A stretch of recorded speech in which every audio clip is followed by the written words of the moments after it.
अस्सलाम नाज़रीन, आप देख रहे हैं programme the review Kamran Yusuf और शहबाज राना के साथ। द रिव्यू में हम पाकिस्तान की मईशत, खारजा अमूर और नेशनल सिक्योरिटी से जुड़े मामलों पर बात करते हैं। अक्सर आपने सुना होगा कि दुनिया में अगली जो जंगें हैं वो पानी पर होंगी। अगर पानी की बात करें, एक ऐसा रिसोर्स है, बढ़ती आबादी के साथ ये कम होता जा रहा है। पाकिस्तान और भारत की भी बात करें, पानी के हवाले से दोनों मुल्कों के दरमियान तनाज़ा चल रहा है। 1960 में इंडस वाटर ट्रीटी के तहत जो दरियाओं का पानी है उसकी तकसीम का एक फार्मूला तय हुआ था, लेकिन पाकिस्तान क्योंकि लोअर रिपेरियन है, तमाम जो दरिया हैं वो भारत से आते हैं, तो पाकिस्तान को हमेशा गिला रहता है कि जो ट्रीटी है उसको पूरी तरह से भारत जो है उस पर अमल दरामद नहीं कर रहा। एक तो इसका ये फैक्टर है। दूसरा, सूबों के दरमियान पाकिस्तान के अंदर भी पानी की तकसीम का एक फार्मूला है। इसके हवाले से आपको पता है कि बहुत अरसे तक सूबों के दरमियान इत्तफाक राय नहीं हुआ। 1991 में बिलाखिर एक हिस्टोरिक डील हुई जिसके तहत जो पानी की तकसीम, यानी कि ख़ास करके दरिया सिंध का जो पानी है उसकी तकसीम के हवाले से तमाम सूबों के दरमियान इत्तफाक राय हुआ। और आज भी शहबाज वो जो मुआहदा है अपनी जगह पर मौजूद है। दो कि जिस तरह पाकिस्तान इंडिया की हम बात करते हैं, सूबों के दरमियान ख़ास करके जो दो बड़े सूबे हैं पंजाब और सिंध के दरमियान ऑन एंड ऑफ इसके हवाले से इश्यूज उठते रहते हैं। लेकिन आज हम जिस पे पूरा प्रोग्राम फोकस कर रहे हैं, जो लेटली अब फेडरल गवर्नमेंट ने कुछ ऐसा ऐलान किया है, स्टेप्स लिए हैं रिगार्डिंग नई नहरें बनाने का, उस पर शायद सिंध को एतराज़ है। तो आज हम इस पे फोकस करेंगे कि आखिर ये तनाज़ा और झगड़ा है क्या और ये कितना सीरियस है। कामरान, ये जो टॉपिक है ये बड़ा इंटरेस्टिंग है और ये इस पे जो डेवलपमेंट्स हुई अभी रिसेंटली नहीं हुई। पहली जो डेवलपमेंट इसके ऊपर हुई थी वो केयर टेकर जो गवर्नमेंट थी उसके टाइम पे हुई थी। उस वक्त ये बात है 8 फरवरी 2024 की, निगरान काबीना थी। इलेक्शन आपके हो चुके थे, 7 फरवरी को मीटिंग हुई थी गालिबन इलेक्शन से एक दिन पहले, और ये मीटिंग थी executive committee of national economic council की।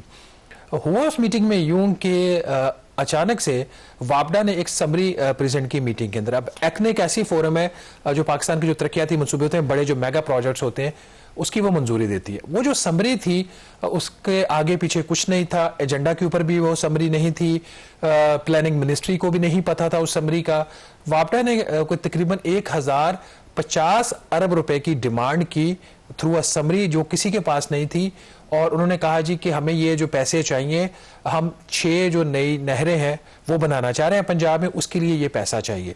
तो निगरान काबीना थी, जो उस की जो निगरान वजीर खजाना थी डॉक्टर शमशाद अख्तर, उन्होंने उनको सपोर्ट किया था चेयरपर्सन। वो चेयरपर्सन एक्ने के जो चेयरपर्सन उस वक्त फाइनेंस मिनिस्टर थी, अभी वो डार साहब एक्ने के चेयरमैन।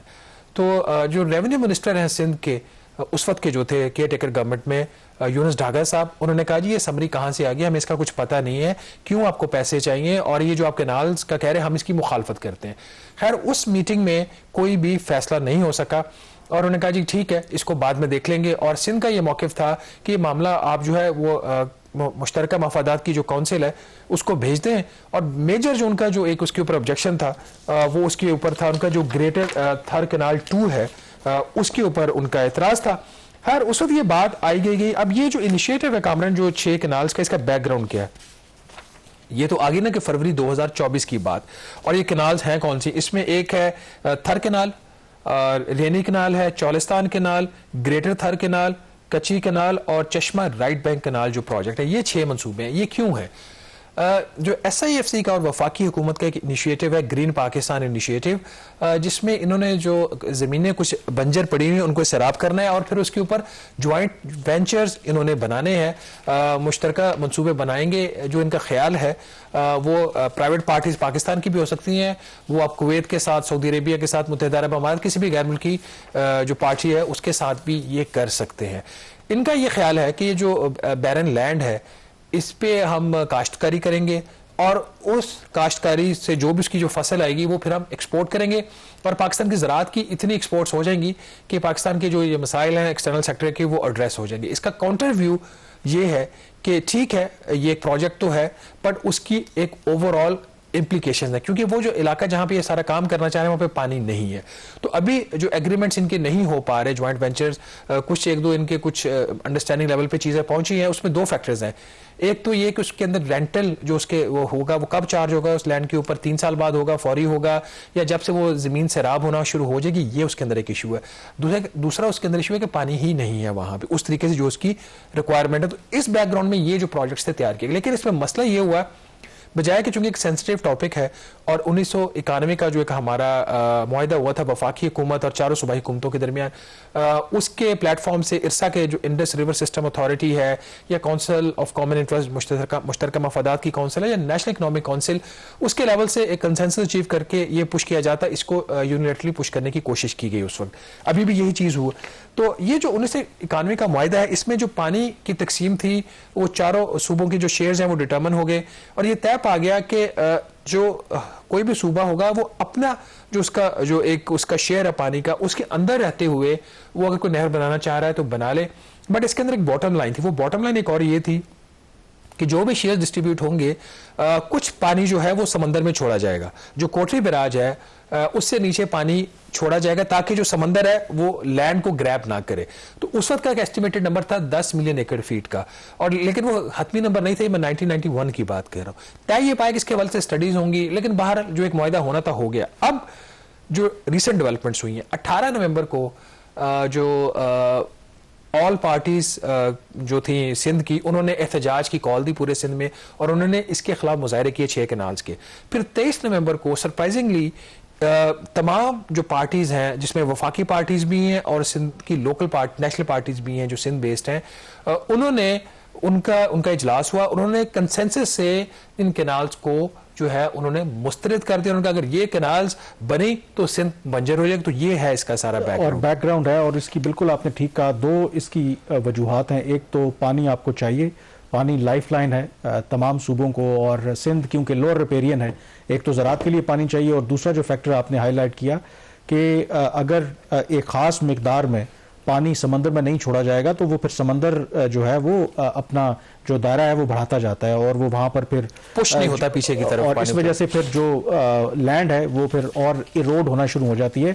और ये इतना आई थिंक इम्पॉर्टेंट इशू है पानी का, जैसे मैंने जिक्र किया, और ये ना सिर्फ पाकिस्तान भारत का भी इशू है, सूबों के दरमियान, इवन इंडिया के अंदर जो डिफरेंट जो प्रोविंसेस हैं उनके दरमियान भी ये पानी का जो तनाज़ा है वो चलता रहता है। इनफैक्ट भारत और बांग्लादेश के दरमियान एक जो तीस्ता रिवर पर कोई मंसूबा है, अब उसके लिए क्योंकि जो बंगाल है वो अग्री नहीं करता और कई सालों से वो मंसूबा जो अमल दरामद उस पर नहीं हो सका, क्योंकि उनको कंसर्न्स है कि अगर उस मंसूबे पर अमल होगा तो उनको जो उनका हिस्से का पानी है वो नहीं मिलेगा। तो ये इतना सेंसिटिव इशू है कि इसमें मुल्कों के दरमियान तनाज़ा है, फिर सूबों के दरमियान इशूज़ हैं। तो जो आप बात कर रहे हैं ये बड़ी हैरानकुन बात है कि अगर ऑब्जेक्टिव आपका कि बिल्कुल यही है कि हमने इसको करना है, मुल्क को मईशत को बेहतर करना है, ज़राअत को मॉडर्न लाइंस पर लेके जाना है, तो उसका जो प्रॉपर फोरम है उस पर लेके जाएं आप। और एक तो ये कि काउंसिल ऑफ जो कॉमन इंटरेस्ट NEC में ले जाएं। एक तो हमारे आज का प्रोग्राम करने का मकसद ये कि ओवरऑल आपको पता है कि मेन स्ट्रीम मीडिया में इस तरह की इशूज़ पे बात नहीं होती। हम ये चाह रहे हैं कि आज के प्रोग्राम में हम जो सिंध की जो पार्टीज थी, जिसमें वो नेशनल लेवल की पार्टीज हैं, जिसमें पाकिस्तान पीपल्स पार्टी, JUIF, PTI, पाकिस्तान मुस्लिम लीग नवाज और जो बाकी सिंध की पार्टीज हैं, मतलब कोई ऐसी पार्टी नहीं थी MQM जिसकी वहाँ पे रिप्रेजेंटेशन ना हो। आज हमारा ये ख्याल है कि इन लोगों का जो व्यू है, जो सिंध की पार्टीज ने इसको रिजेक्ट किया है, उन्होंने क्यों किया है, इसके ऊपर बात करेंगे। फिर होपफुली इंशाल्लाह नेक्स्ट वीक या जब भी हमें टाइम मिलेगा एक और इसका पार्ट 2 हम करेंगे, जिसमें हम कोशिश करेंगे कि SIFC से वो लोग जो इसकी प्लानिंग कर रहे हैं, जो एग्जीक्यूट करना चाह रहे हैं, उनसे रिक्वेस्ट करेंगे। नॉर्मली SIFC के लोग सामने नहीं आते, मेरा ख्याल अगर वो खुद आके अपना मौक़िफ़ बयान करेंगे या कुछ अपने वो रिप्रेजेंटेटिव्स नॉमिनेट कर देंगे तो हम उसको लाएंगे। मेरे ज़हन में एक दो नाम आ रहे हैं जो इन प्रोजेक्ट्स के ऊपर काम कर रहे हैं, कुछ इसके ऊपर डेवलपमेंट्स ज़रूर हुई हैं, तो हम अगर SIFC के लोग नहीं आते जो कि उनको खुद आना चाहिए, उनको लाएंगे या उनके रिप्रेजेंटेटिव्स को लाएंगे और फिर फेडरल गवर्नमेंट का व्यू लेके आएंगे ताकि ये डिबेट जनरेट हो। क्योंकि अल्टीमेटली ऑब्जेक्टिव तो इसका यही है कि पाकिस्तान का फ़ायदा सोचना है, क्योंकि अगर आप हमारी ज़राई प्रोडक्शन बेहतर होगी, बरामदात बेहतर होंगी तो पूरे मुल्क का फ़ायदा होगा।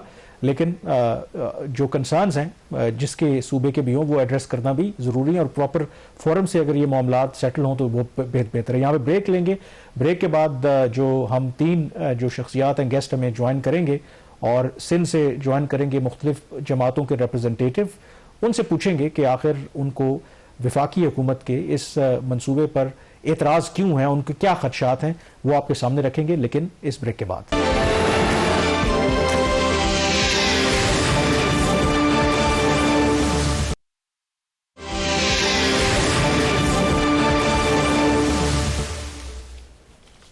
जी, ब्रेक के बाद एक दफ़ा फिर आपको खुशामदीद कहते हैं। ब्रेक से पहले जैसे हमने एक्सप्लेन किया कि जो 1991 का मुआहदा है पानी का, जिसके तहत विफाक और सूबों के दरमियान जो पानी की तकसीम होती है, उसके हवाले से लेटेस्ट जो डेवलपमेंट हुई है, ब्रीफली अगर आपको बताएं तो जो SIFC या वफाकी हुकूमत का एक मंसूबा है कि वो पंजाब में या 6 जो नहरें हैं वो बनाना चाहते हैं, जिसकी वजह से ऑफ कोर्स कंसर्न्स हैं खास करके सिंध को। और हालिया हमने देखा कि एक ऑल पार्टीज कॉन्फ्रेंस भी हुई वहाँ पर, जिसमें इस मंसूबे को अपोज किया गया। इस पर तफसील से बात करने के लिए और जो कंसर्न्स हैं जो मुतलका जमातें उनको समझने के लिए हमें ज्वाइन किया इस वक्त निसार खोड़ो साहब ने कराची से, ये सिंध के वजीर हैं। उसके साथ मौजूद हैं साथ उनके सफदर अब्बासी साहब, ये सेक्रेटरी जनरल हैं GDI के। फिर डॉक्टर मसरूर सियाल हैं, ये सेक्रेटरी जनरल हैं पाकिस्तान तहरीक इंसाफ सिंध के। आप तीनों मेहमानों का बहुत शुक्रिया प्रोग्राम में ज्वाइन करने के लिए। खोड़ा साहब, मैं आपसे आगाज करना चाहूँगा, आखिर क्या ज़रूरत पड़ी ऑल पार्टीज़ कॉन्फ्रेंस करने की? क्या आपने जो ये मंसूबा है SIFC का या वफाकी हुकूमत का नई नहरें बनाने का, इसको ऑफिशियली जो मुतलका फोरम थे उस पर टेकअप किया था, और एक्चुअली आपके एतराज़ात हैं क्या? देखें जनाब, पानी जो है वो पाकिस्तान का है और पानी में दुनिया का उसूल है कि सबसे पहला हक जो है वो टेल एंडर का है। सिंध पाकिस्तान का टेल एंडर है। 91 में मुआहदा हुआ था, उससे सिंध के लिए 48 मिलियन एकड़ फुट रखा गया था, पंजाब के लिए 52 मिलियन एकड़ फुट रखा गया था। सफदर अब्बासी साहब, आपसे भी यही सवाल है कि आखिर क्या वजह हुई कि तमाम जमातों को, जो नेशनल लेवल की भी जमातें थी और सिंध की जो पार्टीज थी, उनको ऑल पार्टीज कॉन्फ्रेंस करना पड़ी? तो ये आपको स्टेप क्यों लेना पड़ा? आपने प्रॉपर जो फोरम्स थे वहां पे बात क्यों नहीं पहले की? जो बुनियादी तौर पे जी, हम तो APC में PTI भी और GDA भी शामिल नहीं हुई, क्योंकि हमारा बुनियादी एतराज़ था कि पाकिस्तान पीपल्स पार्टी की शिरकत की वजह से वहाँ पे जो एक डायकोटमी क्रिएट हुई है, क्योंकि पाकिस्तान पीपल्स पार्टी की पॉलिसीज़ वफाकी लेवल पे कुछ और हैं और सिंध की लेवल पे कुछ और हैं। सिंध के अंदर तो यकीनन अपोज करते हैं, उन्होंने रेजोल्यूशन भी पास किया और जितनी सिंध की क़यादत है वो बोलती भी काफ़ी ज़्यादा है इसके ऊपर और कनाल के इशू के ऊपर उनकी एक अपना स्टैंड है। लेकिन ये कि जिस वफाकी हुकूमत में वो बैठे हैं वहाँ पे तो वो उन्हीं के साथ मिले हुए, और सदर ददाई साहब ने तो बाकायदा एक इजलास के अंदर जो है ना एक गोहेड भी दिया कि जी आप जाके बेशक ये कनाल्स बनाएं। बुनियादी बात यह है 91 वाटर अकॉर्ड से भी अगर हम पीछे जाएं तो दरिया सिंध जी बुनियादी तौर पर सिंध की एक लाइफ लाइन है। हम ये समझते हैं कि जहाँ से लद्दाख से दरिया सिंध दाखिल होता है स्कर्दू में, और वहाँ से लेकर केटी बंदर तक जब तक वो समंदर में जाके गिरता है, ये Sindh being the lower riparian, ये हक सारा हमारा था। लेकिन बाद में जब इंडस वाटर ट्रीटी हुई जिसके तहत 3 दरिया जो है ना वो हिंदुस्तान को दिए गए, तो उसके बाद जो है ना ये प्रॉब्लम शुरू हुए कि जी पंजाब को भी ज़ाहिर है सैराब करना था, और पंजाब हमारा ही सूबा है, उसको सैराब करना था, तो उसके लिए फिर दरिया सिंध से पानी लेना पड़ा।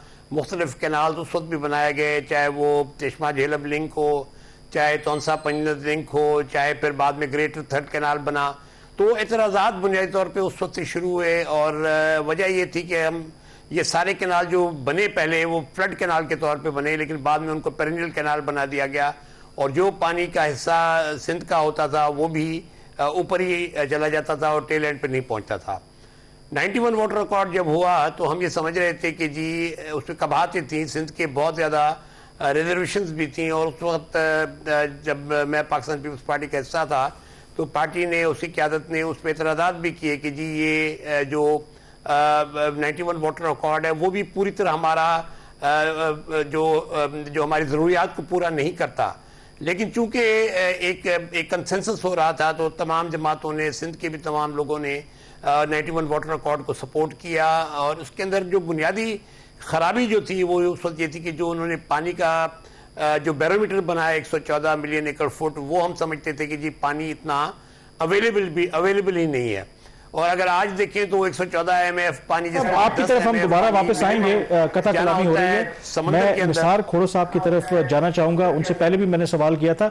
निसार खोड़ो साहब, कुछ तो एक्सप्लेन किया सफदर अब्बासी साहब ने, उनके पीपल्स पार्टी के हवाले से उनका ख्याल है कि जो दौरा में आ रहा है उस पर तो हम बाद में आएंगे, लेकिन फर्स्ट ऑफ ऑल आप ये बताएं कि आपको क्या एतराज है, सिंध को बतौर हुकूमत क्या एतराज है ये जो नया मंसूबा है कि 6 जो नई नहरें जो हैं वो तामीर करने का मंसूबा है?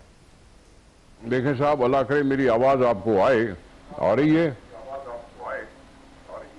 जी आप, हम सुन सकते हैं खोड़ो साहब, आप जारी रखिए बात। जी देखें, हम समझते हैं कि दरिया जो है वो पाकिस्तान का है, दरियाए सिंध पाकिस्तान की लाइफ लाइन है, लेकिन इंटरनेशनल उसूल ये है कि सबसे पहला हक जो है वो लोएस्ट राइपेरियन का है, और पाकिस्तान में लोएस्ट राइपेरियन है सिंध। 1991 में एक अकॉर्ड हुआ जो उस वक्त की हुकूमत ने किया, हमें उस पर एतराज है और एतराज रहेगा। बमुश्किल जाके हम राजी हुए थे कि चलो वाटर डिस्ट्रीब्यूशन हो जाए जिस तरह से लिखा हुआ है अकॉर्ड में, लेकिन उस पर भी डिस्ट्रीब्यूशन ठीक नहीं हुई। कभी भी सिंध को उतना हिस्सा पानी का नहीं मिला जितना लिखा गया है उस अकॉर्ड में। उस अकॉर्ड में कराची के लिए भी पानी था, सिंध के लिए भी था, पंजाब के लिए भी था, बलूचिस्तान के लिए भी था, लेकिन उस पर अमल अच्छी तरह से नहीं हुआ। और हमें इर्सा बनाई गई एक अथॉरिटी जिसको हुक्म हुआ कि उस अकॉर्ड के तहत पानी की डिस्ट्रीब्यूशन की जाए, लेकिन इर्सा हमेशा पसोपेश से काम लेती रही और हमें पूरा पानी नहीं मिला। जब हमें पूरा पानी नहीं मिला, और अक्सर इर्सा जब कहती है कि जी वाटर की शॉर्टेज है, वाटर की शॉर्टेज है, तो फिर हम कैसे कह सकते हैं कि जी हम किनाल अफोर्ड कर सकते हैं कि जी और किनाल बने जो दरिया सिंध का ही पानी लें और उसमें हमारा पानी कम हो जाए और ज्यादा कम हो जाए। ये इस तरह के एक और हुई थी बात, वो थी कालाबाग डैम की। पहले तो कहा गया कि जी बिजली बनाने के लिए डैम बना रहे हैं, फिर बाद में अनाउंस हुआ कि जी इसमें 2 कैनाल बनेंगे जो लेफ्ट बैंक और राइट बैंक के कैनाल बनेंगे। हमने उस पर एतराज किया। बेनजीर साहबा की हुकूमत थी, उस पर भी नुक्तेचीनी होती थी। सफदर अब्बासी साहब उस वक्त सफाइयां देते रहते थे। आखिरकार ये हुआ कि बेनजीर साहबा ने धरना दिया और धरने के बाद कालाबाग डैम का ये इशू खत्म हो गया। नवाज शरीफ साहब ने हाथ उठा लिए, जनरल मुशर्रफ भी नहीं बना सका। अब ये सुने मेरी बात। जी जी प्लीज, आप बात मुकम्मल करें। आप बात जब मुकम्मल नहीं करूंगा तो फिर मजा नहीं आएगा। हम कहते हैं कि जब हमारे पास शॉर्टेजेस हैं, और हमारी पता नहीं कितनी जमीनें हैं जो गैराबाद हैं, हमें दरिया में इतना पानी नहीं मिलता कि कोटड़ी से नीचे पानी जारी रहे और हम समंदर को पीछे धकेल सकें। वहां कोई 35 लाख एकड़ जमीन जो है समंदर ने एक खारा पानी देकर जमीन को तबाह और बर्बाद किया है। वो 45 लाख एकड़ से जायद ये जमीन भी सिंध की है और पाकिस्तान की है। जब वहां इतनी जमीनें खराब हो रही हैं पानी न मिलने की वजह से, तो और किनाल कहीं और बनेंगे तो हमारा पानी और कम हो जाएगा। इसलिए हमने इनके खिलाफ इख्तलाफ किया है। सिंध असेंबली ने रेजोल्यूशन पेश कर दिया है, पास कर दिया है। उसमें पीटीआई भी थी, उसमें एमक्यूएम भी थी, उसमें जमा इस्लामी भी थी और पीपुल्स पार्टी ने पेश किया था रेजोल्यूशन। पानी हमेशा सूबों के मर्जी से फैसला होता है। 1991 का मुआहदा भी चारों चीफ मिनिस्टर्स की सिग्नेचर से हुआ था। तो सिंध ने अपना निसार खोड़ो साहब आपकी तरफ वापस आते हैं। सिर्फ अगर आप इजाजत है डॉक्टर मसरूर सियाल साहब का व्यू ले ले। डॉक्टर साहब आपने बात सुन ली दोनों पार्टिसिपेंट्स की। इसके ऊपर जो आपका मौकिफ है वो एज पीटीआई है, या आप समझते हैं कि वाकई सिंध के साथ ज्यादती हो रही है इसलिए आप इन पार्टीज के साथ खड़े हैं? देखें, सिंधु दरिया हमारे लिए खाली दरिया नहीं है, हमारा तारीखी विरसा है। हज़ारों सालों से सिंध में सिंधु दरिया बह रहा है और सिंध की 80% जो डिपेंडिंग है वो सिंधु दरिया पे है। सिंधु दरिया हमारे शहर का जो ना वो हिस्सा रखता है और सिंधु दरिया पे ये जो कन्फ्लिक्ट है वफाक के साथ या पंजाब के साथ, ये बहुत पुराना कन्फ्लिक्ट है और इसको ये अंग्रेज़ दौर से भी, अंग्रेज़ दौर के वक्त में भी जो ना ये हमारा तनाज़ा उनके साथ जो ना वो रहा है। मगर जब वफाक के 1945 में जब हम एग्रीमेंट पाकिस्तान के साथ हमारा एग्रीमेंट सिंध का था, तो उस वक्त भी सिंध के हिस्से में 75% सिंधु दरिया का पानी था। उसके बाद पाकिस्तान वफाक एक फेडरेशन की अलामत है, हम जितनी कौमें सारे सूबे उस फेडरेशन में साथ एक आइन के तहत हम जुड़े हुए हैं। अगर जहाँ पे एक आइन की हैसियत जो है ना वो कलअदम हो जाए, आइन की हैसियत ना रहे, तो फिर उससे वफाक कमज़ोर होता है। अब ये तनाज़ा आके 1991 के अकाड़ पे आके वहाँ पे ख़त्म हुआ। वहाँ पे भी सिंध के साथ ज़्यादती ज़रूर की गई, मगर वहाँ पे कंसेंसस हो गए, चारों सूबों के हम एग्री हुए कि चलो इस तहत ही अगर सिंध को पानी मिलता है, वहाँ पे तय हुआ 48.76 MAF पानी सिंध को दिया जाएगा। मगर आज इस वक्त तक अभी भी 2024 का जो एलामिया इरसा ने जारी किया है उसमें 15% से 23% शॉर्टफॉल है यहाँ पे पानी का। तो हमें 6 MF से 12 MF का हमें शॉर्टफॉल हमेशा जो है ना वो रहा है। सिंध को जो अकाड़ के मुताबिक पानी चाहिए था वो पानी आज तक हमें नहीं मिला। 8.5 से 10 MF हमें कोटड़ी बैराज से पानी समंदर में जो है ना वो ज़रूर जाना चाहिए था, नहीं तो समंदर इन्वेड कर रहा है जितनी भी ज़मीनें हैं जो कोस्टल बेल्ट की, और उसमें मसरूर सयाल साहब आपका पॉइंट ऑफ व्यू आ गया ना। दो बातें इस अभी तक सामने आई है। एक तो ये कि जो एक GDA का एक ऑब्जेक्शन है कि दोहरा मियार है पाकिस्तान पीपल्स पार्टी की हुकूमत का, उनका ये दावा है कि प्रेसिडेंट जरदारी साहब इस चीज़ की इजाज़त दे चुके हैं कि अब नहरें बनाएं, और दूसरी तरफ ये एहतजाज भी कर रहे हैं। और दूसरी बात इसके अंदर ये कि जो सिंध का जो हिस्सा है पानी का वो अब वो पहले ही पूरा नहीं तो 6 कनाल जाएंगी, तो कितना इंपैक्ट आएगा, इन दोनों इश्यूज़ के ऊपर बात करेंगे लेकिन एक छोटी सी ब्रेक के बाद।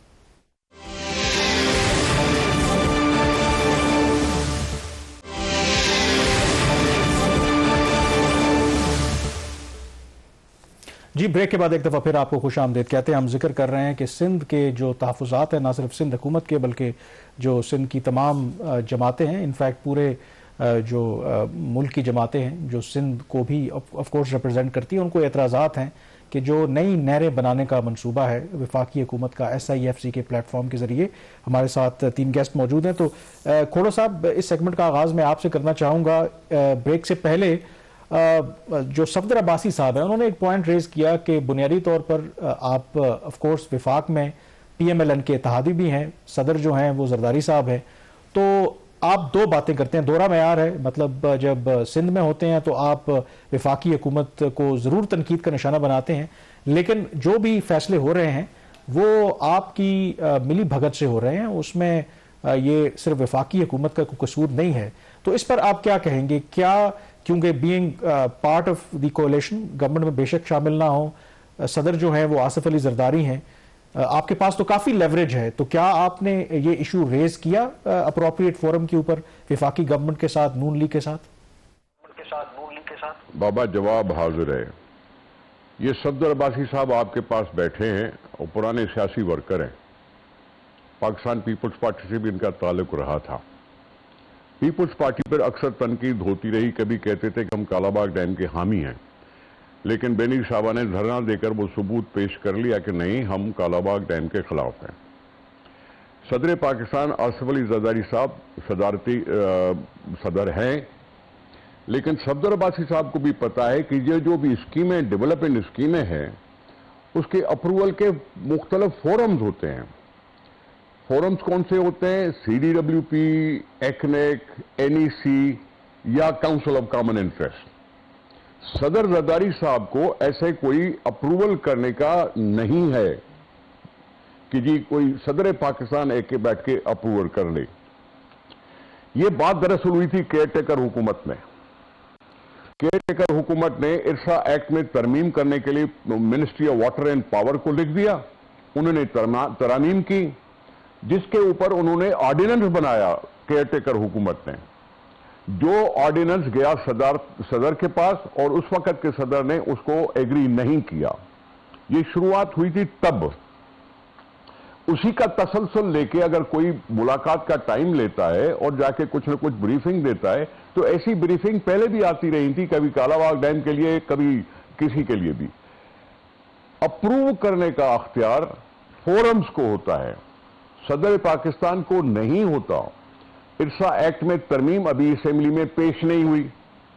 पेश होने के बाद अगर वो पास हो जाए तो फिर जाती है सदर साहब के लिए उसको अप्रूवल करने के लिए। कोई तरमीम पेश अभी नहीं हुई, कोई एक्नेक का इजलास नहीं हुआ कि जिसमें इसका अप्रूवल आए। ये एक बात थी और मेरा ख्याल ये है कि हमें कोई एतराज नहीं है कि जमीनें आबाद करनी है, लेकिन जमीनें आबाद करने के लिए पंजाब में माशाअल्लाह अंडरग्राउंड वाटर जो है वो मीठा है। आप अगर जमीनें आबाद करने चाहते हो, ट्यूबवेल लगाओ। ट्यूबवेल्स में अगर खारा पानी निकले तो आरओ प्लांट लगाओ। आरओ प्लांट लगाने के बाद पानी निकलेगा और जमीनें सैराब हो सकती हैं, चाहे वो ड्रिप इरिगेशन से हो या स्प्रिंकलर से हो। ये सब कुछ हो सकता है। हम कहते हैं कि दरियाए सिंध पर इस तरह के हमले जो है वो सूबों को आपस में लड़ाने के बराबर है। सूबों को आपस में लड़ा के फेडरेशन को कमजोर करने का ये तरीका। आपका इस पे व्यू पॉइंट आ गया। सेनेटर सफदर अब्बासी साहब, दो चीजें, एक तो जो अभी निसार खोड़ो साहब बात कर रहे थे कि आप जेरे जमीन पानी ट्यूबवेल से निकालें और फिर जमीन को सैराब कर ले, लेकिन ये जो प्लान है ग्रीन पाकिस्तान इनिशिएटिव, ये तो गालबन 11 लाख एकड़ की बात हो रही है और जिस एरिया में ये लैंड लोकेटेड वहां पे तो शायद अंडरग्राउंड पानी इतना हो भी ना। तो आप समझते हैं कि ये टेक्निकली फिजिबल है, क्योंकि आपका इस पे काफी काम है। और दूसरा जो डॉक्टर मसरूर बात कर रहे थे कि 48.7 मिलियन एकड़ फीट जो पानी है पहले ही अवेलेबल नहीं है, उसमें कमी ऑलरेडी है। तो अगर ये 6 कनालें बिलफर्ज बन जाती हैं, 6 कनाल्स, तो उसका जो है कितनी और ज्यादा इससे कमी होगी? टेक्निकली आप लोगों ने इसको असेस किया है? जी शहबाज, देखिए बात बुनियादी तौर पे ये कि देखिए ये कहाँ की, मुझे तो कोई साइंस समझ नहीं आती है और ना कोई एग्रीकल्चर पॉइंट ऑफ व्यू से चीज़ एक समझ आती है कि आप आबाद ज़मीनों को गैर आबाद करके उनको बंजर बना के और आप बंजर ज़मीनों को आबाद करने जा रहे हैं। ये कहाँ से जिस भी डिपार्टमेंट ने या जिस भी लोगों ने ये इन्विजिज किया है, ये किस तरीके से, मतलब क्या उनकी साइंटिफिक अप्रोच क्या है, उनकी एग्रीकल्चरल अप्रोच क्या है, ये किस तरह मुमकिन है? आज जैसे अभी मसूद साहब ने बड़े आपको कैटेगोरिकल फिगर्स दिए। देखिए पहली बात तो ये थी कि जब 114 MAF के ऊपर इन्होंने वाटर अकॉर्ड किया, उस वक्त भी हमारा ये था कि जितना पानी अवेलेबल ही नहीं सिस्टम में, लेकिन चले हमने फिर भी एग्री किया कि जी आप चले, जो कालाबाग डैम की बात कर रहे हैं अपने निसार साहब, मैं उनको बिल्कुल याद दिलाऊं कि उस वक्त पीपल्स पार्टी की अप्रोच बड़ी कैटेगोरिकल थी और अगर हम जब अपोज कर रहे थे कालाबाग डैम को तो हम खुल के अपोज कर रहे थे और उसको फिर हमने रोका भी। लेकिन अब भी इस वक्त जो सूरत हाल है कि वो ये मुझे समझ नहीं आ रही कि ये जो अभी फ्लड का टाइम, जो ये जो पिछला फ्लड था, इसके अंदर भी जो है ना निसार खोड़ा साहब मेरी बात मानेंगे कि हमारा दादू कैनाल, हमारा वारा कैनाल खाली पड़े थे, उसके यानी वो इरिगेट नहीं कर पा रहे थे, उसमें पानी नहीं पहुंच पा रहा था। इसी तरह अगर आप लेफ्ट बैंक में चले जाएं साहब, आपका ये वाला पॉइंट तो क्लियर हो गया ना, पानी कम है। मेरा सवाल ये था कि क्या इतना पानी जमीन के अंदर है, वो जो एरिया जहां पे ये सारे कल्टीवेशन करना चाह रहे हैं कि जिससे ड्रिप इरिगेशन हो जाए, ट्यूबवेल लग जाए, अगर नहीं भी है, हो जाता है, कैनाल बन जाते हैं, तो ये कहां का जो है इंसाफ है? एकड़ फीट पानी और कम होगा। इसके ऊपर सिंध ने जब ऑल पार्टीज कॉन्फ्रेंस होगी, आप लोगों ने काम तो किया होगा ना, कितना इंपैक्ट आ रहा है इसका? देखिए वो तो APC वाले जाने, लेकिन मैं इतना कहूंगा अगर आप 11 लाख एकड़ आबाद करने जा रहे तो पानी सिस्टम में पानी तो यही है ना जो दरिया सिंध में आ रहा है। 3 दरिया आपने दे दिए हिंदुस्तान को, ठीक है, 3 दरिया आपने अपने लिए बचाए और दरिया सिंध जिस तरह पहले यानी वो इंडस TT से पहले 75% पानी दरिया सिंध के ऊपर सिंध का हक था, वो आपने कम करके जो है ना 48% पे ले गए, वो भी पूरा नहीं मिल रहा। तो अब क्वेश्चन ये है कि जब आप 11 लाख एकड़ इसी पानी से आबाद करने जा रहे हैं तो 11 लाख एकड़ आप यहां कहीं ना कहीं तो बर्बाद कर रहे होंगे ना।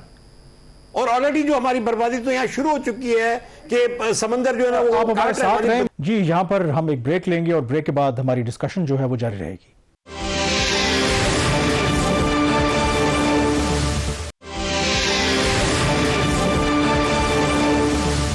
जी, ब्रेक के बाद एक दफा फिर आपको खुशामदीद कहते हैं। मसरूर साहब, ये बताएं कि एक तो हमारे यहाँ जैसे खोड़ो साहब ने कालाबाग डैम का भी जिक्र किया, उसके हवाले से भी अब भी पाकिस्तान में कई डिबेट होती है। सम टाइम ये होता है कि इश्यूज जो है टेक्निकल नेचर के बजाय पॉलिटिकल हो जाते हैं। क्या इस केस के अंदर डू यू थिंक कि जो जमातें अपोज कर रही हैं इस मंसूबे को, उनके पास कोई साउंड टेक्निकल रीजन भी है, या एक ये पॉलिटिकल एक हमारा वतीरा बन गया है कि इन एनी केस हमने वो अपोज करना है? क्या सॉलिड आपके पास इस तरह का डाटा, इस तरह के नंबर्स मौजूद हैं जिससे आप कंटेस्ट कर सकें जो भी वफाकी हुकूमत का मंसूबा है? जी, हम जैसे बात कर रहे हैं इस वक्त पॉलिटिकल ग्राउंड्स पे नहीं कर रहे, हम टोटली टेक्निकल ग्राउंड्स पे बात कर रहे हैं। पहले फेज़ में मैंने बताया कि पानी अवेलेबल नहीं है, पानी का शॉर्टफॉल है, ऑलरेडी जो हमें आकार के तहत पानी था वो हमें नहीं मिल रहा। उसके बाद जब पानी नहीं है और एक नया मंसूबा कारपोरेट सेक्टर को जो ना वो ग्रीन इनिशिएटिव पाकिस्तान के नाम से, तो ये मंसूबा भी सस्टेनेबल नहीं है। देखें, अगर आपने ज़मीन देनी है कारपोरेट सेक्टर को, वो बाहर की कंपनियां हो, यहाँ के कोई जो ना वो बड़ी कंपनियां हो, आप उनको दे देंगे ज़मीन और पानी है नहीं, और आप कहेंगे कि पानी वो ज़मीन से निकाल सकते हैं और मीठा पानी वहाँ पे मौजूद है, तो मीठे पानी की अवेलेबिलिटी भी दरिया के पानी के साथ मंसूब होती है। अगर दरिया का पानी शॉर्टफॉल है, जैसे सिंध के अंदर ठट्टो एरिया में, कोस्टल एरिया में पानी नहीं पहुंच रहा और इन्वेड हो रहा है, तो जर नीचे हो रहा है और जर खारा हो रहा है। इसी तरह अगर पानी नहीं मिलेगा सिंध को, तो सिंध का जर भी खारा होगा, और पंजाब को अगर पानी इस तरह जो है ना वो एक्स्ट्रा दिया जाएगा कहीं और, तो सिंध भी बंजर हो जाएगा, सिंध पूरा बंजर हो जाएगा।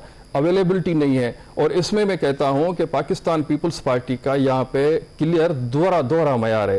पाकिस्तान पीपल्स पार्टी को इस वक्त सिंध के अंदर ये जो एजिटेशन चल रही है, इसको लीड करना चाहिए था, एजिटेट करना चाहिए था। और ये जो सदारती आर्डिनेंस, इससे पहले हमारे सदर आरिफ अलवी साहब के पास यही सारी तरामीम पेश की गई थी, मगर उन्होंने उसको मुस्तरद कर दिया गया था। हता के अलवी साहब पे प्रेशर था कि आप इसको रिजेक्ट ना करें, आप इसको छोड़ दें, एज इट इज छोड़ दें, रहने दें, आप इसको रिजेक्ट ना करें, मगर उन्होंने रिजेक्ट कर दिया। वही तरामीम आके जब जरदारी साहब के सामने पेश की गई, तो जरदारी साहब ने एग्री किया, उस पर साइन भी किए, तो ये एक सदारती आर्डिनेंस बन गया और इस पे काम शुरू हो गया।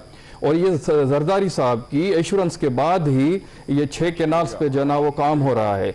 और यहाँ पे और पहले भी ये जो ग्रेटर थल कैनाल था, वो जब परवेज मुशर्रफ ने उसकी जो ना वो दी थी इजाज़त, तो ये 2008 और 10 में जरदारी की हुकूमत में पेरिनल कैनाल बना था और मुस्तकिल कैनाल बना था, जिसपे पंजाब की 3.5 लाख एकड़ जमीन आबाद हो रही है। वो भी पीपल्स पार्टी के दौर में इसको जो है ना मुस्तकिल कैनाल की सूरत दी गई। तो पीपल्स पार्टी मसूर साहब, ठीक है, आपका पॉइंट आ गया। निसार खोड़ साहब, आप इसको रिस्पॉन्ड करना चाहेंगे? वो तो कह रहे हैं कि आपके सदर की सिग्नेचर के बाद वहां पे तो काम शुरू हो चुका है, तो फिर एहतजाज किस बात का? बाबा करना चाहता हूं रिस्पॉन्ड। देखें जनाब, सदर साहब के पास कोई ऑर्डिनेंस पेश नहीं हुआ। सदर साहब ने किसी ऑर्डिनेंस पर सिग्नेचर नहीं किया। ऑर्डिनेंस तो बना ही नहीं। असेंबली जब चल रही है तो ऑर्डिनेंस क्यों? हां, ब्रीफिंग देने आए होंगे अपनी जगह पे, उस पर कोई इस तरह की नहीं है कि जी जाओ जाके बनाओ। ये बनाने का काम तो पीटीआई के मेहरबान दोस्त सुन लें और गलत बयानी न करें। ग्रेटर थल कैनाल जनरल मुशर्रफ ने बनाया था एग्जीक्यूटिव ऑर्डर के तहत, बगैर पीडीडब्ल्यूपी और एक्नेक से अप्रूवल लिए हुए। उनसे अप्रूवल बाद में लिया गया था पोस्ट फैक्टो अप्रूवल देके, और ग्रेटर थल कैनाल बनाई थी, जिसके खिलाफ हमने सब ने एक तहरीक चलाई थी, जिसमें आखिरकार जाके मुशर्रफ ने कहा कालाबाग डैम में नहीं बनाता, लेकिन थल कैनाल तो बनेगा। और वो ग्रेटर थल कैनाल बन चुका है, उसमें पानी जा रहा है।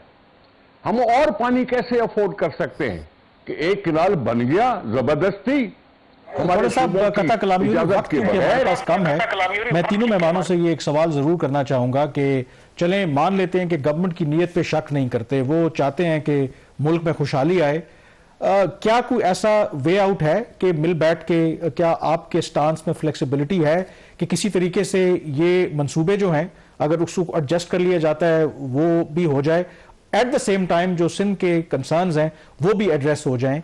क्या कोई नेगोशिएशंस का मार्जिन मौजूद है? सबसे पहले खोड़ो साहब आप। हाँ, मैं अर्ज कर रहा हूं, मेरे 35 लाख एकड़ किस खाते में खराब हों? पानी मेरा हक है। अगर मेरे 35 लाख एकड़ से ज्यादा पानी खराब, जमीनें खराब होती हैं, तो फिर मैं कैसे मानूंगा कि जी दूसरे की जमीन आबाद हो और मैं बैठ के उसको आईडीपी बन जाऊं, वहां से गांव छोड़ दूं? मेरे क्या ख्वाब नहीं है? लोगों के ख्वाब नहीं है? वो पाकिस्तान नहीं है जहां 35 लाख एकड़ आबाद हो सकती थी और होती रही थी। पानी न मिलने की वजह से खराब हुई हैं जमीनें, समंदर के पानी से खराब हुई हैं। तो क्या वहां लोग नहीं रहते? वो पाकिस्तान के बाशिंदे? खोड़ो साहब, आपके ख्याल में कोई हल नहीं है? सफदर अब्बासी साहब, आप समझते हैं इसका कोई हल है? मैं पहले थोड़ा सा शार्ट बताऊं कि जो ग्रेटर थल कैनाल के बारे में खोड़ो साहब कह रहे हैं कि परवेज़ मुशर्रफ ने मंजूरी दी थी, बेशक मुशर्रफ ने मंजूरी दी थी, मगर वो फ्लड कैनाल था। इनकी दौरे हुकूमत में ये पेरिनियल कैनाल बना जो आज तक जारी है। उसके बाद अगर आप हल कहते हैं तो हल मौजूद है, पाकिस्तान की आइन की सूरत में हल मौजूद है। ये जो 91 का आकार था, 92 में उसको आइनी शक्ल दी गई थी और हर मेंबर सूबों से जो ना उसमें मौजूद है और उन सब मेंबर्स की कंसेंसस से ही जो ना वो आगे फैसले होते हैं। वो इस वक्त कह रहे हैं कि 1991 का जो मायदा है उसको इंप्लीमेंट कर दिया। सफदर अब्बासी साहब, आपके व्यूज क्या है इसके ऊपर? कोई हल है या आप नहीं बनने देंगे? पानी का मसला काउंसिल ऑफ कॉमन इंटरेस्ट में हल होता है। आप काउंसिल ऑफ कॉमन इंटरेस्ट में बिठाएं और जितनी भी सियासी क़यादत है उसको इत्मीनान में लें। सवाल को डंडे से कोई जबरदस्ती कोई चीज अगर आप बनवाने की कोशिश करेंगे तो शायद आप कर डालें, लेकिन उसके जो रिपरकशंस हैं वो फिर लॉन्ग टर्म होंगे। मैं समझता हूं कि सिंध के अंदर ये इस वक्त ये एक फीलिंग आ चुकी है कि जी ये हमारी लाइफ लाइन को जो है काटने की कोशिश की जा रही है। अगर आपने तरीके से कॉन्स्टिट्यूशनल मींस के जरिए हल करने की कोशिश नहीं की और जबरदस्ती की तो फिर उसके नतीजे खराब होंगे। अभी तक जो चीज सामने है उससे ये लगा है कि असूली तौर पर तमाम जमातें इसकी मुखालफत कर रही हैं, जो 6 नई नहरें बनाना चाह रही है वफाकी हुकूमत, लेकिन अभी तक टेक्निकली कोई हमारे सामने इस डिबेट के बाद कोई नंबर सामने नहीं आए कि अगर ये कैनाल्स बन जाती हैं तो सिंध का जो पानी है उसमें कितनी कमी होगी। और लास्टली एक और जो सवाल हम आज की डिबेट में छोड़े जा रहे हैं और फिर इस पे दोबारा भी प्रोग्राम करेंगे, एक दूसरा व्यू ये है कि क्या पाकिस्तान को जहां पे पानी की इतनी ज्यादा किल्लत और सूबे एक दूसरे के साथ इसके ऊपर डिसएग्रीमेंट रखते हैं, इस तरह का मेगा प्रोजेक्ट करके ज़राअत में वो नई फसलें उगाकर क्या उसको एक्सपोर्ट करना चाहिए या नहीं, ये भी एक सवाल है। आज के प्रोग्राम से इतना ही। मुझे और कामरान यूसुफ को इजाजत दीजिएगा। अल्लाह हाफिज।